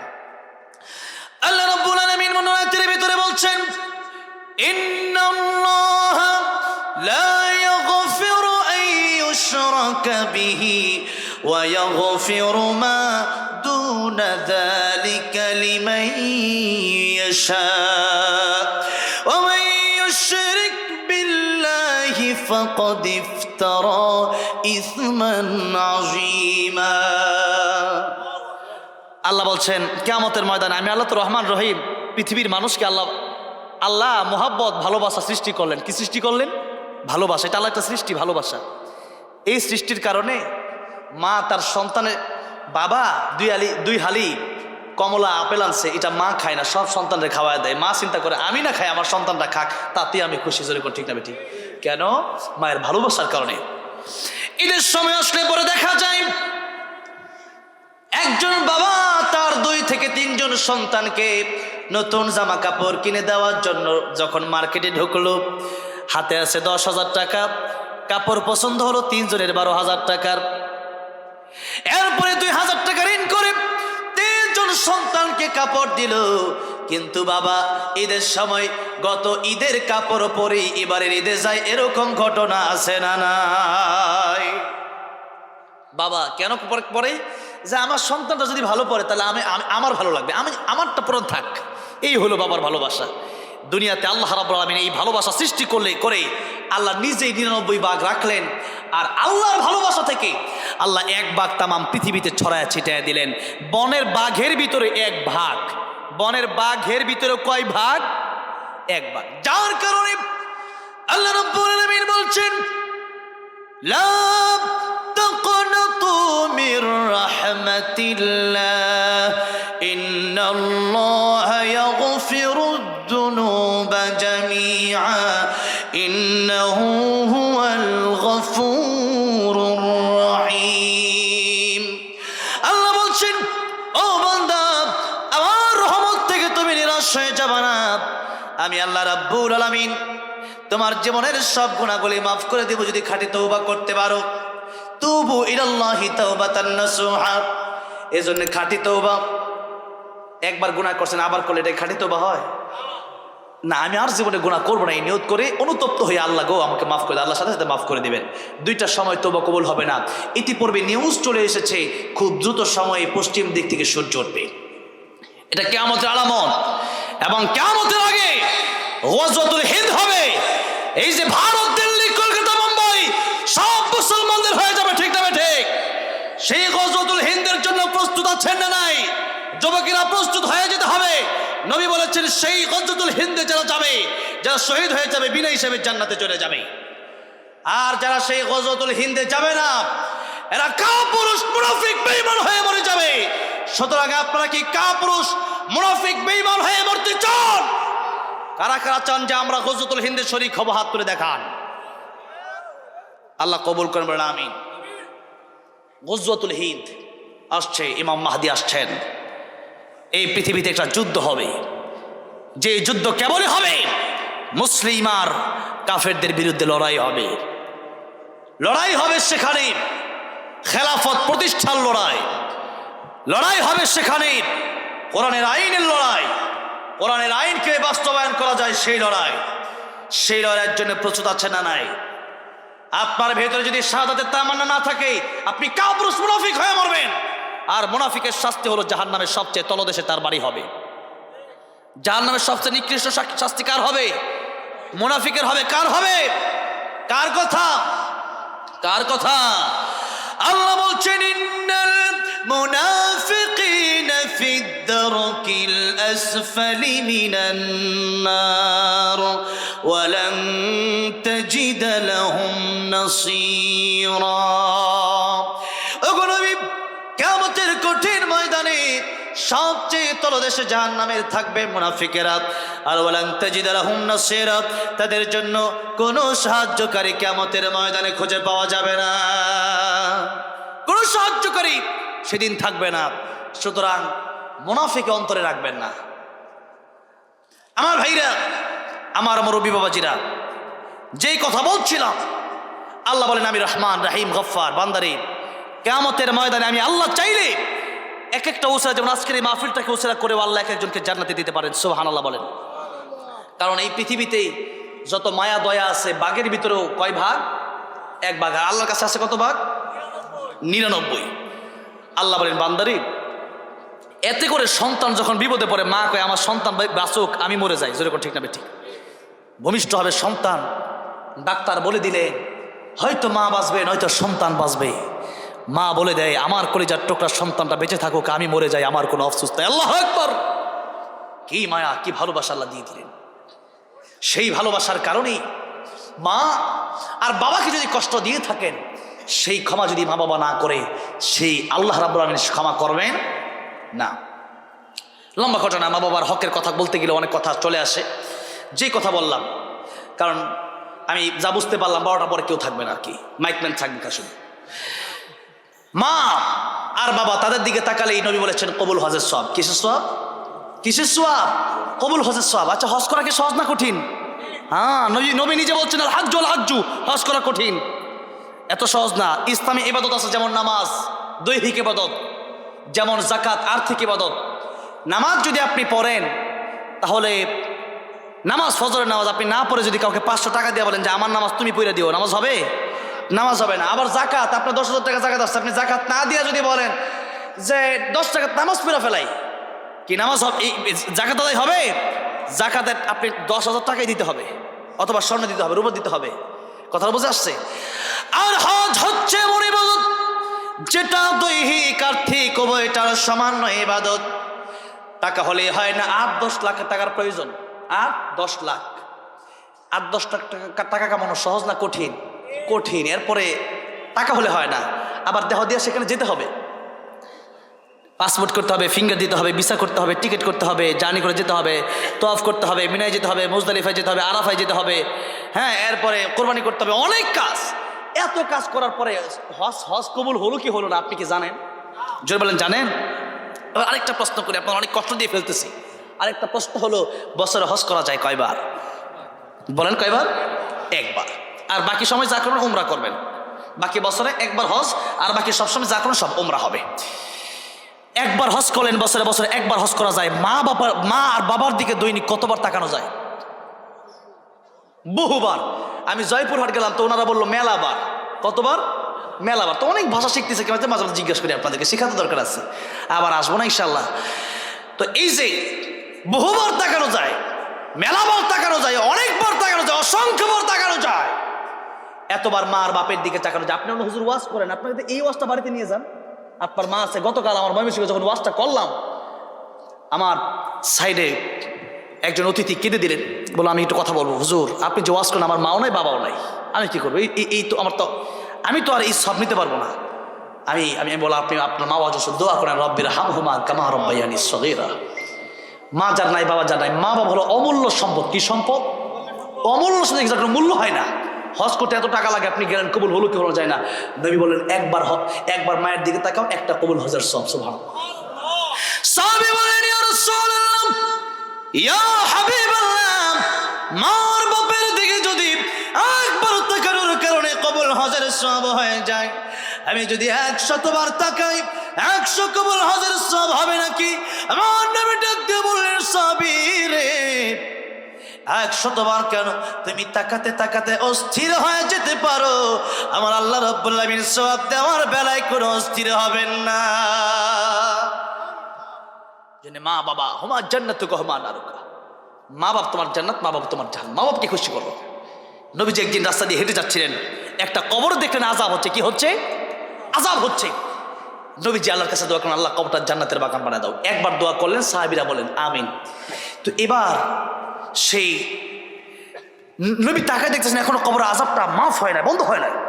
নবী আবার দোয়া করলেন, এখনো কবর আযাব বন্ধ হয় না। 3 বার নবী দোয়া করলেন। কয়বার? 3 বার। এখনো কবর আযাব হচ্ছে।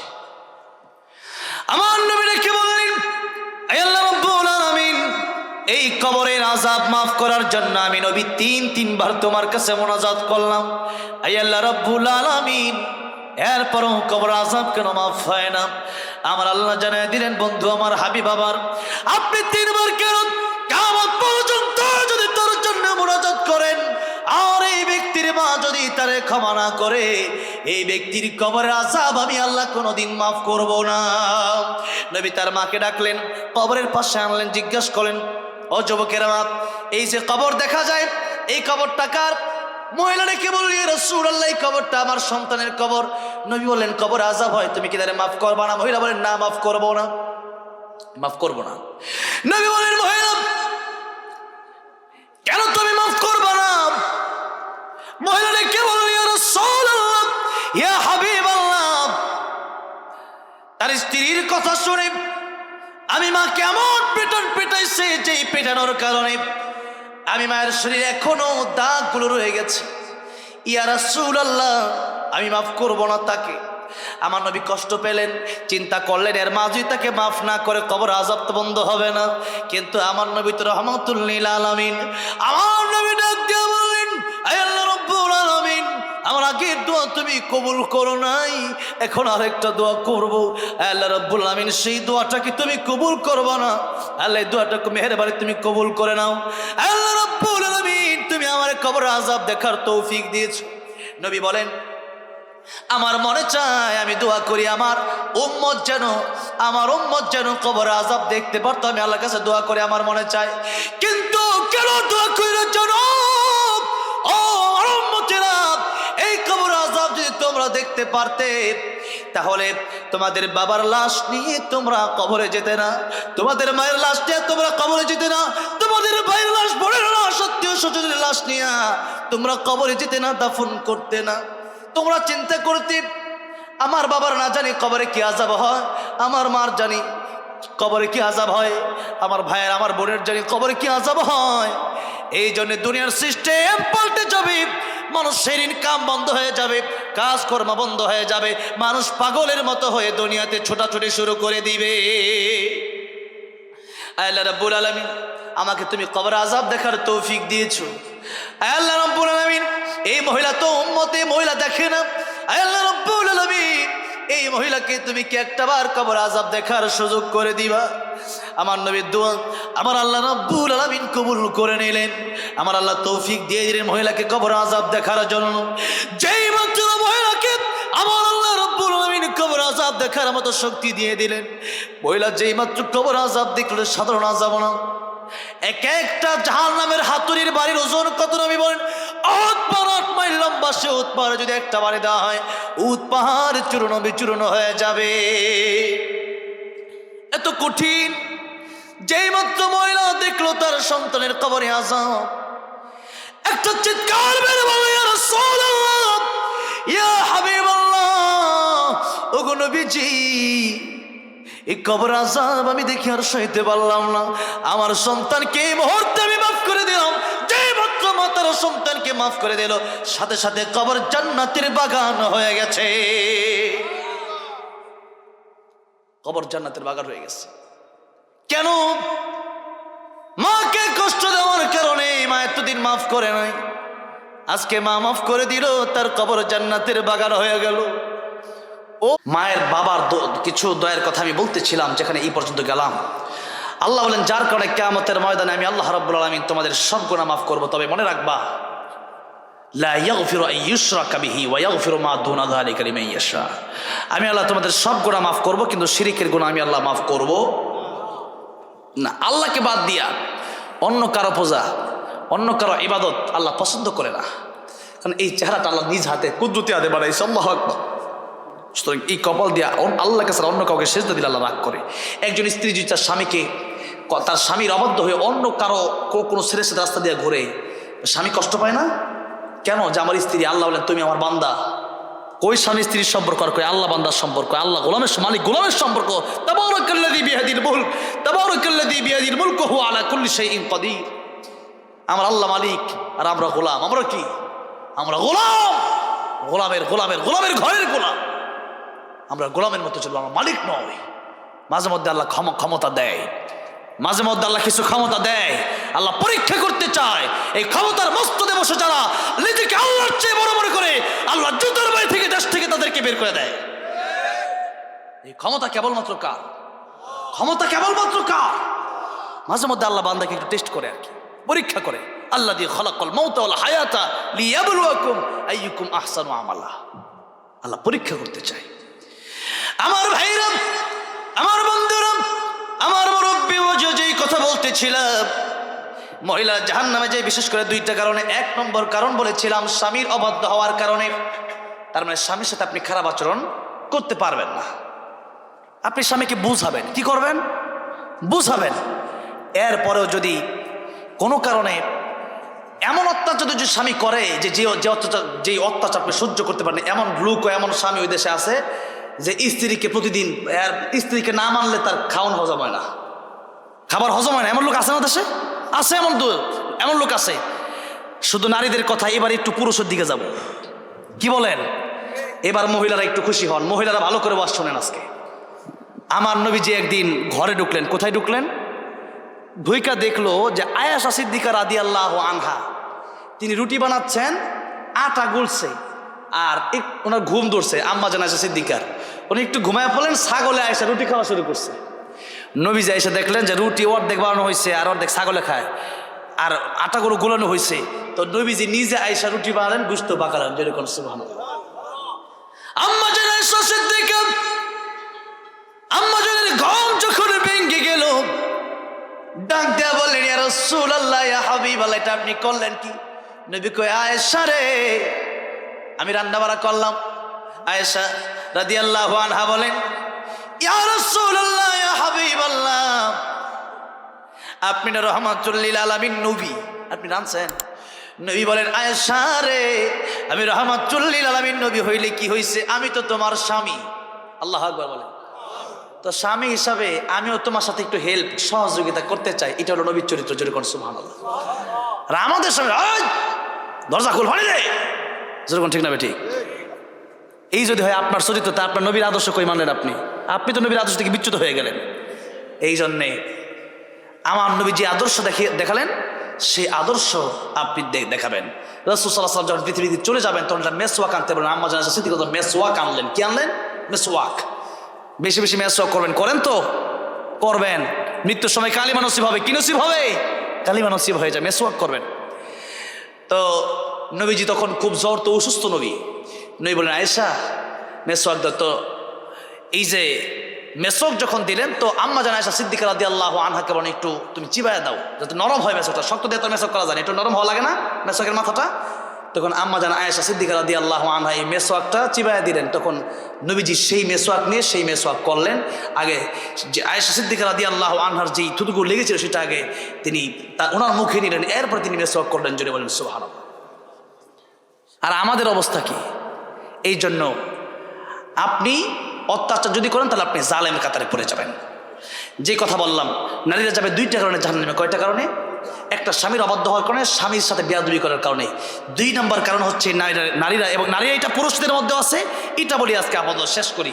এটা জিকিরের অপর পিঠ বলতে গিয়ে আমি কথাগুলো বলছিলাম যে মানুষ আমার দেশে গীবত করে। এই কথাগুলো বলতে বলতে এই কথায় আসছিলাম। আরেকটা হলো গীবত। যে ব্যাপারে সূরা হুজুরাত আল্লাহ রাব্বুল আলামিন বললেন, ওয়ালা ইয়াগতাব বা'দুকুম বা'দা, তোমরা একজন আরেকজনের বিরুদ্ধে গীবত করবা না, অপবাদ পরনিন্দা করবা না। কেন? আল্লাহ বলছেন, আইয়ুহিব্বু আহাদুকুম আইয়াকুলা লাহমা আখিহি মাইতান ফাকারিহতুমু। আল্লাহ বলেন, আইয়ুহিব্বু আহাদুকুম, তোমরা কি কেমনটা পছন্দ করো যে আইয়াকুলা লাহমা আখিহি মাইতা, যে তোমরা তোমাদের মৃত ভাইয়ের কাঁচা গোশত চাবায় খাবা। নাউজুবিল্লাহ বলেন। এটা কি আমরা কেউ পছন্দ করি? এরপর আল্লাহ নিজেই বলেন, ফাকারিহতুমু, এটা তোমরা অপছন্দ করো। সুতরাং এটা যেমন হারাম, নিজের ভাইয়ের কাঁচা গোশত, যেমন মরা ভাইয়ের কাঁচা গোশত খাওয়া যায় না, ঠিক তিনি গীবত আমি আল্লাহ হারাম করে দিলাম। এবার গীবতের ক্ষতি 2টা সংক্ষেপে বলি। আপনি যদি আমার বিরুদ্ধে গীবত করেন, তাহলে আপনার নেক আমলগুলো আমার কাছে চলে আসবে, আমার গুনাহগুলো আপনার কাছে চলে যাবে। জোরে কোন নাউজুবিল্লাহ। আপনি ক্ষতিগ্রস্ত হয়ে গেলেন। আমি এই যে বলছিলাম যে খেজুরের হাড়ির তলা নাই, মনে আছে তো? সেই কথা বলতে গিয়ে এই পর্যন্ত আসলো। খেজুরের হাড়ির কি নাই? তলা নাই। আমি আপনি ইবাদত করলাম, নামাজ পড়লাম, রোজা রাখলাম, দান করলাম, এরপরে গীবত করলাম। এই যে দান, নামাজ, রোজা সবগুলো তার আমলনামায় চলে গেল। কেন? গীবত করার কারণে। তাহলে আমরা গীবত থেকে বাঁচবো। এটা হচ্ছে আজকের 1 নম্বর ওয়াজ। জিকিরে আমরা গীবত না করে আমরা করব জিকির। আমরা কি করব? জিকির। কি করব? জিকির। জিকির শব্দের 1 নম্বর অর্থ হচ্ছে কোরআন শরীফ, 2 নম্বর অর্থ হচ্ছে উপদেশ, 3 নম্বর অর্থ হচ্ছে নামাজ, 4 নাম্বার অর্থ হচ্ছে আল্লাহর আইন, 5 নাম্বার অর্থ হচ্ছে আল্লাহকে স্মরণ করা। এগুলোর এক একটা ব্যাখ্যা দিতে গেলে আরো 2-4-5 ঘন্টা সময়ের দরকার। আগামীতে যখন আবারও আসবো আমাকে মনে করে দিলিস, ইনশাল্লাহ আমি এক একটা তাফসির করে দেবো ইনশাল্লাহ। কারণ কোরআন নিয়ে তাফসির করতে গেলে, কোরআন নিয়ে কথা বলতে গেলে কয়েক ঘন্টা সময়ের প্রয়োজন। এরপরে হলো কোরআনের উপদেশ, এগুলো নিয়ে বলতে গেলে আরো কয়েক ঘন্টার প্রয়োজন। এরপরে আসছে নামাজের কথা। এই নামাজের আয়াত নিয়ে সূরা জুমআ, ইয়া আইয়ুহাল্লাযীনা আমানু ইযা নুদিয়া লিস-সালাতি মিন ইয়াউমিল জুমআতি ফাসআউ ইলা যিকরিল্লাহি ওয়া যারুল বাই'। এই যে নামাজের কথা, জিকিরের কথা, এই যে কথাগুলো, এগুলো বলতে গেলে আরো কয়েক ঘন্টা সময়ের দরকার। এরপরে আল্লাহর আইন প্রতিষ্ঠার ওয়াজ করতে গেলে আরো কয়েক ঘন্টার সময়ের দরকার। এরপরে আল্লাহর জিকির, শুধু সুবহানাল্লাহ আলহামদুলিল্লাহ আর লা ইলাহা ইল্লাল্লাহর ওয়াজ করতে গেলেও আরো কয়েক ঘন্টা সময়ের দরকার। তবে যেহেতু বললাম গীবত করবেন, রাস্তাঘাটে যখন চলবেন, জান্নাতে যাওয়ার পরে মানুষ আফসোস করবে, কেন যে আরেকটু বেশি যদি আল্লাহর জিকির করতাম, ইবাদত করতাম, এই জন্য আফসোস করবে। এই জন্য জিকির করবেন। এই জিকিরের ফজিলত একটু বলি। যেমন আপনি রাস্তাঘাটে চলতেছেন, পড়বেন সুবহানাল্লাহ আলহামদুলিল্লাহ। আপনি যখন পড়লেন তখনই আল্লাহ রাব্বুল আলামিন, নবীজি বলেছেন, এই দুনিয়াতে যত ফাঁকা জায়গা, আল্লাহ সমস্ত ফাঁকা জায়গাগুলো সব দেয়া ভরপুর করে দিবেন।